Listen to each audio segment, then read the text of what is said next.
Bloodwolf Arts Studio. Unleash the artist within. Well, Happy New Year. Welcome to the Bloodwolf Reading Hour with Bloodwolf Art Studio, and I'm your host, Mr. Moonlight. So today, kicking off the new year, then I picked up a copy of a book that intrigued me. I love a good mystery. Looks like it's reversed on there, but The Adventures of Sherlock Holmes. And so next week, we're going to be picking back up with Robin Maria as our co-host, going through her book. And then at this point, the plan is to continue back through this one because I want to go through this one. It's clear full of a lot of stories by Sir Arthur Conan Doyle. So I'll just jump right into it. Kind of get the book set off. I'm just going to read the introduction and then we'll get into our first mystery. So this is the introduction. Arthur Conan Doyle was born on 22nd of May, 1859 in Edinburgh. He received his early education from Jesuits, but as an adolescent rejected Christianity, proclaimed himself an agnostic, and later embraced spiritualism. Attracted to both literature and medicine, Conan Doyle sold his first story to Chambers's Edinburgh Journal. While studying to become a doctor at the oof, University of Edinburgh, he completed his studies and established an unsuccessful ophthalmology practice in Plymouth. I feel like I butchered that. With few patients, Conan Doyle supplemented a rather meager income through writing. His first major success came at the end of 1887 with the publication of A Study in Scarlet in Beeton's Christmas Annual.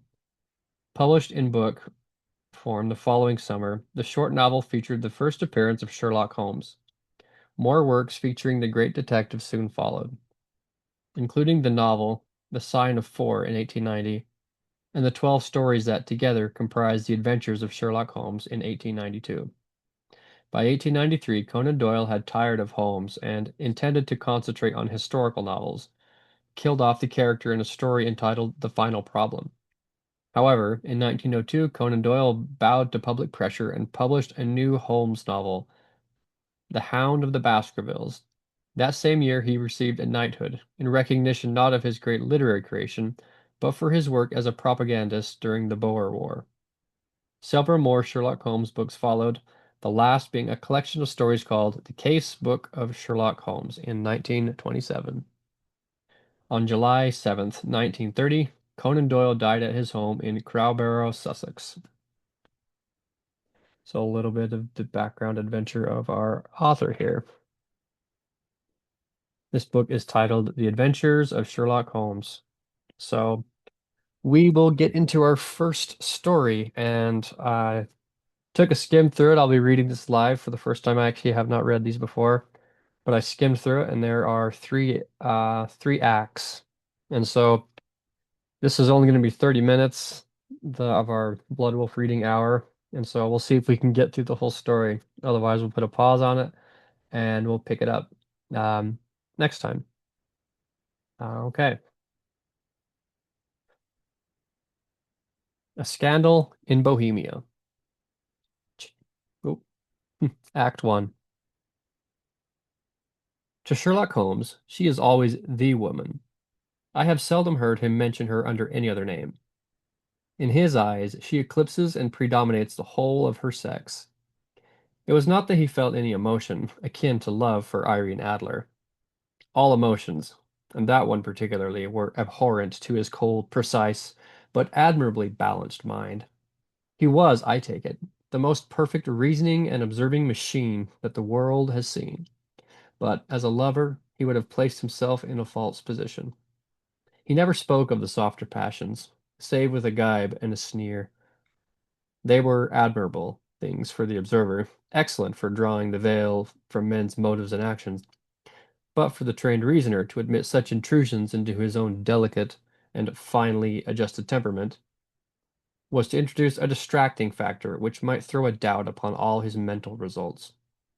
Grit in a sensitive instrument, or a crack in one of his own high-power lenses, would not be more disturbing than a strong emotion in a nature such as his.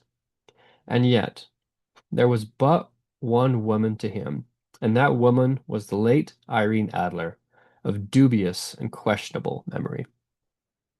I had seen little of Holmes lately. My marriage had drifted us away from each other.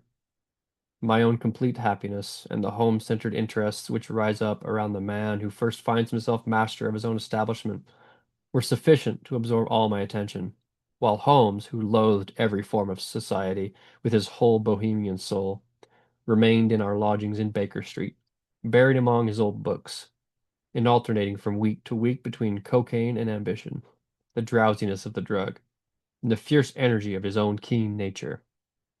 He was still, as ever, deeply attracted by the study of crime, and occupied his immense faculties and extraordinary powers of observation in following out those clues, and clearing up those mysteries which had been abandoned as hopeless by the official police. From time to time I heard some vague account of his doings, of his summons to Odessa in the case of the Trepoff murder, of his clearing up of the singular tragedy of the Atkinson brothers at Trincomalee, and finally of the mission which he had accomplished so delicately and successfully for the reigning family of Holland. Beyond these signs of his activity, however, which I merely shared with all the readers of the daily press, I knew little of my former friend and companion. One night, it was on the 20th of March, 1888, I was returning from a journey to a patient, for I had now returned to civil practice, when my way led me through Baker Street. As I passed the well-remembered door, which must always be associated in the mind with my wooing and with the dark incidents of the study in scarlet, I was seized with a keen desire to see Holmes again, and to know how he was employing his extraordinary powers. His rooms were brilliantly lit, and, even as I looked up, I saw his tall, spare figure pass twice in a dark silhouette against the blind. He was pacing the room swiftly, eagerly, with his head sunk upon his chest, and his hands clasped behind him. To me, who knew his every mood and habit, his attitude and manner told their own story. He was at work again. He had risen out of drug-created dreams and was hot upon the scent of some new problem. I rang the bell, and was shown up to the chamber which had formerly been in part my own. His manner was not effusive. It seldom was, but he was glad, I think, to see me. With hardly a word spoken, but with a kindly eye, he waved me to an armchair, threw across his case of cigars, and indicated a spirit case, and a gasogene in the corner. Then he stood before the fire and looked me over in his singular introspective fashion. "Wedlock suits you," he remarked. "I think, Watson, that you have put on 7.5 pounds since I saw you."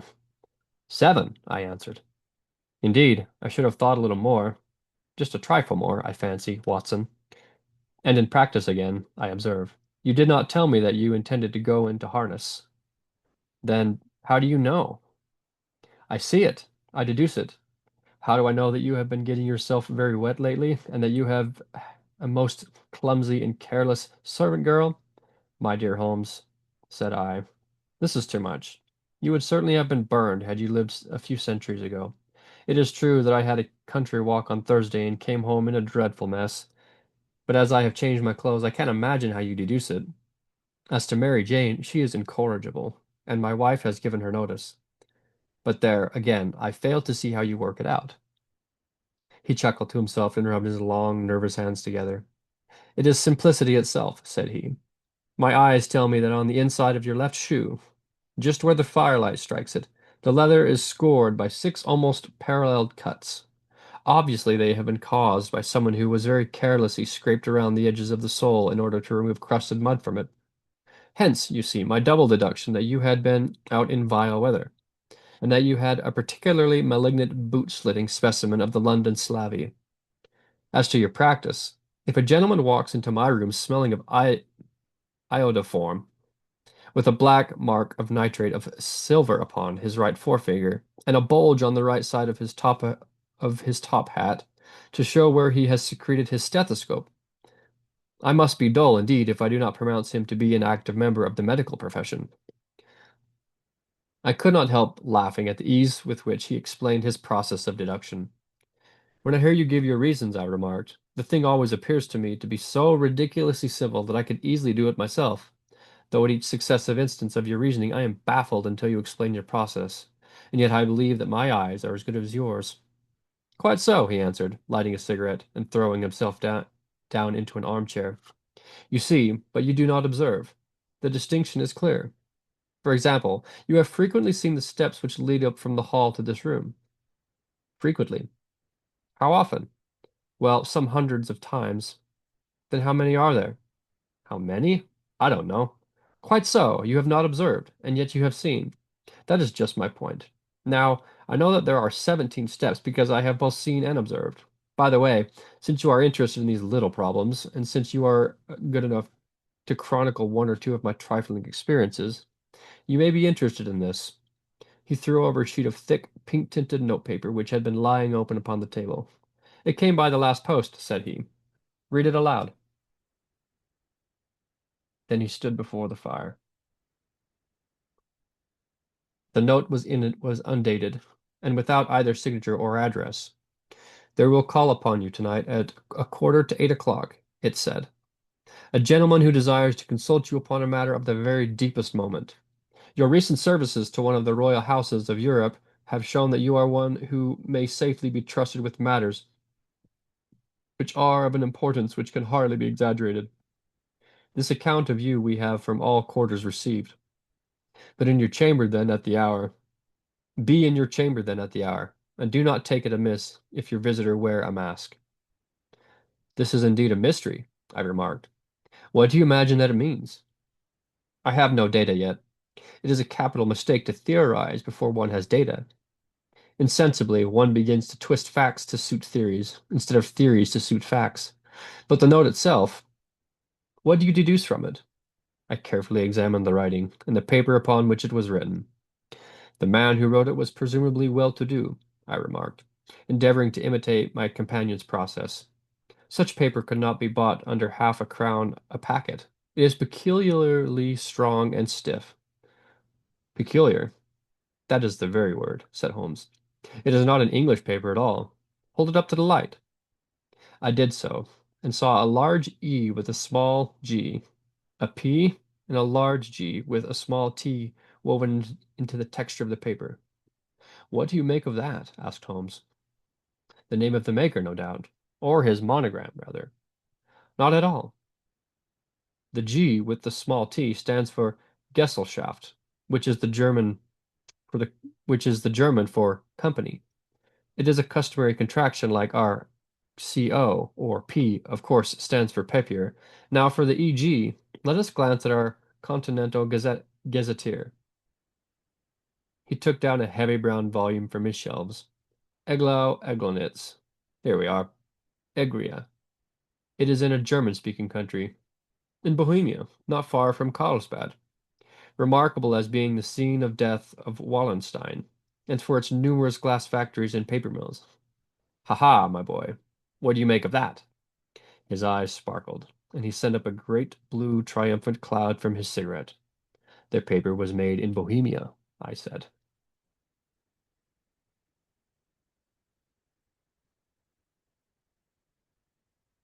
Precisely. And the man who wrote the note is a German. Do you note the peculiar construction of the sentence? Quote, this account of you we have from all quarters received. A Frenchman or Russian could not have written that. It is the German who is so uncourteous to his verbs. It only remains, therefore, to discover what is wanted by this German who writes upon Bohemian paper, and prefers wearing a mask to showing his face. And here he comes, if I am not mistaken, to resolve all our doubts. As he spoke, there was the sharp sound of horses' hoofs and grating wheels against the curb, followed by a sharp pull at the bell. Holmes whistled. A pair, by the sound, said he. Yes, he continued, glancing out of the window, a nice little Brofman, and a pair of beauties. 150 guineas apiece. There's money in this case, Watson, if there is nothing else. I think that I had better go, Holmes. Not a bit, Doctor. Stay where you are. I am lost without my Boswell, and this promises to be interesting. It would be a pity to miss it. But your client, never mind him. I may want your help, and so may he. Here he comes. Sit down in that armchair, Doctor, and give us your best attention. A slow and heavy step, which had been heard upon the stairs in the passage, paused immediately outside the door. Then there was a loud and authoritative tap. "Come in," said Holmes. A man entered who could hardly have been less than 6 feet 6 inches in height, with the chest and limbs of a Hercules. His dress was rich with a richness which would, in England, be looked upon as akin to bad taste. Heavy bands of astrakhan were slashed across the sleeves and fronts of his double-breasted coat, while the deep blue cloak, which was thrown over his shoulders, was lined with flame-colored silk and secured at the neck with a brooch which consisted of a single flaming beryl. Boots which extended halfway up his calves, and which were trimmed at the tops with rich brown fur, completed the impression of barbaric opulence which was suggested by his whole appearance. He carried a broad-rimmed hat in his hand, while he wore across the upper part of his face, extending down past the cheekbones, a black visored mask which he had apparently adjusted that very moment, for his hand was still raised to it as he entered. From the lower part of the face, he appeared to be a man of a strong character, with a thick, hanging lip and a long, straight chin suggestive of resolution pushed to the length of obstinacy. "You had my note?" he asked, with a deep, harsh voice and a strongly marked German accent. "I told you that I would call." He looked from one to the other of us, as if uncertain which to address. "Pray take a seat," said Holmes. "This is my friend and colleague, Dr. Watson, who is occasionally good enough to help me in my cases. Whom have I the honor to address? You may address me as the Count von Kram, a Bohemian nobleman.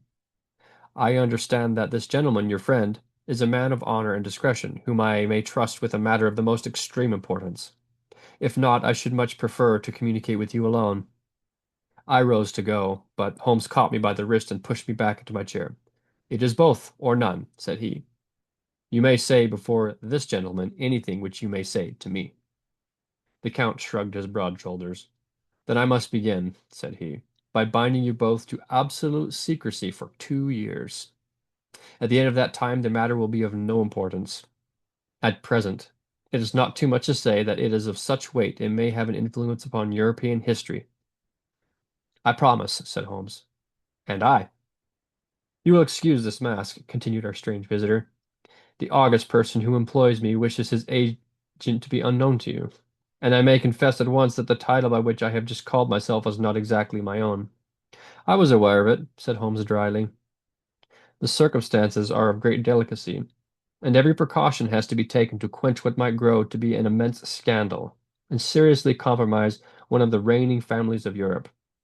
To speak plainly, the matter implicates the great house of Ormstein, hereditary kings of Bohemia." "I was also aware of that," murmured Holmes, settling himself down in his armchair and closing his eyes. Our visitor glanced with some apparent surprise at the languid, lounging figure of the man who had been, no doubt, depicted to him as the most incisive reasoner and most energetic agent in Europe. Holmes slowly reopened his eyes and looked impatiently at his gigantic client. "If your Majesty would condescend to state your case," he remarked, "I should be better able to advise you." The man sprang from his chair and paced up and down the room in uncontrollable agitation. Then, with a gesture of desperation, he tore the mask from his face and hurled it upon the ground. "You are right," he cried. "I am the king. Why should I attempt to conceal it?" "Why, indeed?" murmured Holmes. "Your Majesty had not spoken before I was aware that I was addressing Wilhelm Gostreich Sigismund von Ormstein, Grand Duke of Castle Falstein, and hereditary King of Bohemia. But you can understand," said our strange visitor, sitting down once more and passing his hand over his high white forehead. "You can understand that I am not accustomed to doing such business in my own person. Yet the matter was so delicate that I could not confide it to an agent without putting myself in his power. I have come incognito from Prague for the purpose of consulting you." "Then, pray consult," said Holmes, shutting his eyes once more. "The facts are briefly these.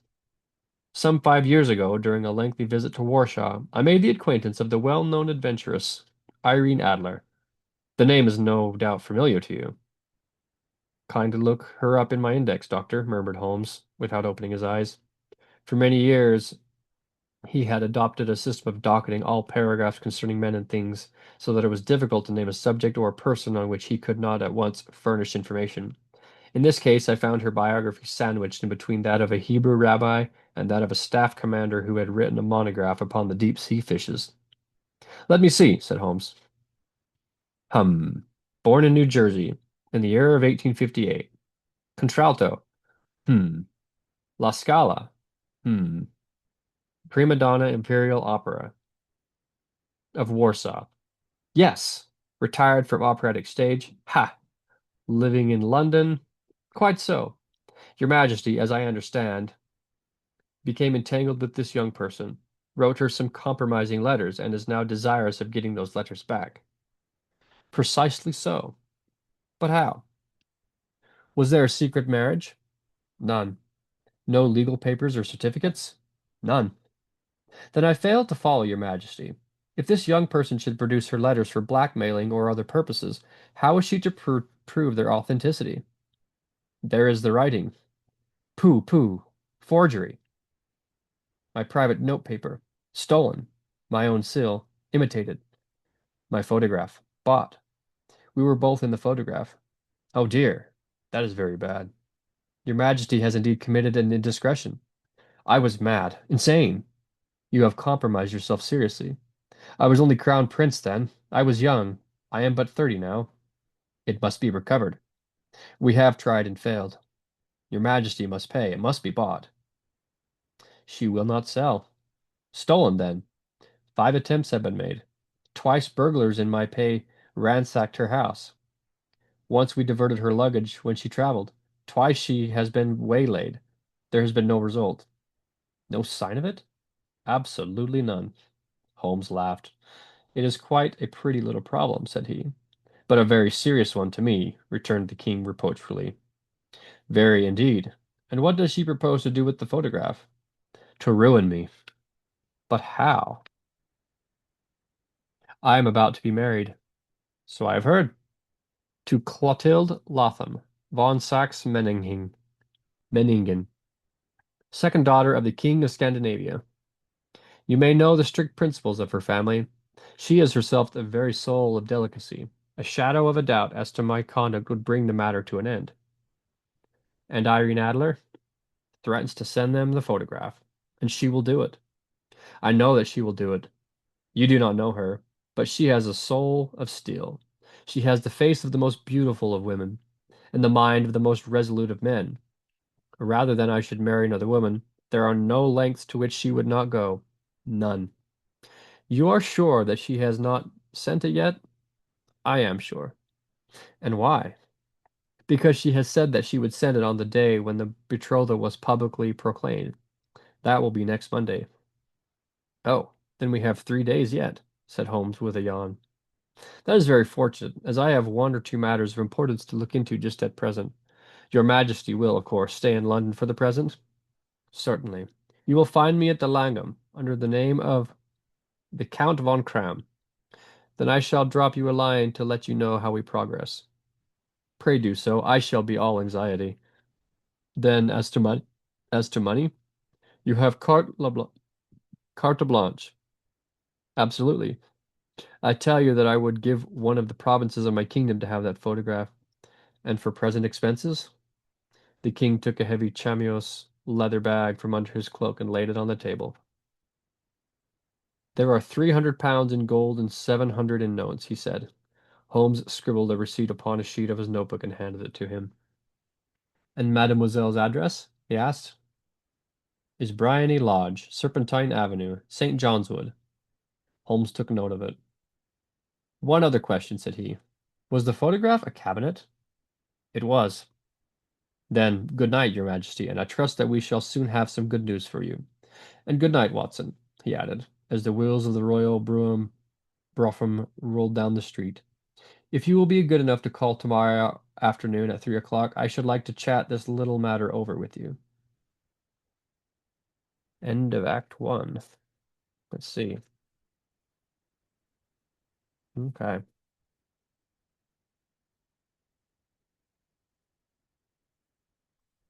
So, definitely not going to be able to finish the rest of this. this case here, Scandal in Bohemia, um, as we are running out of the hour, and I don't want to start the next act and, and have to cut off in the middle. So we will be returning to this in a bit. Um, it's possible I might see if I can create a way to get this sooner if time permits, um, just because we're in the middle of a story. But that is the conclusion of tonight's Blood Wolf reading hour, and we will be picking this story up. If something changes, I'm able to create some time, then I'll get through this sometime in the middle of reading, co-hosting um, with our guest and with our guest Robin next week. But until then, I shall just put a bookmark in here. So I am excited to continue reading this story and going through all this with you. This has been a lot of fun and kind of a fun new adventure going in another direction with another book. Um, so remember to like this video, subscribe to my channel and my Facebook for updates, and I will be posting my next video tomorrow with my next poem in my collection, um, as I do every Friday. Oh, and also remember to follow me on TikTok as Mr. Moonlight Rhyme, as I also post content on there. So with that, again, wish everybody watching this another happy new year of great new start of adventures. So thank you for tuning in and welcome to my side of the moon.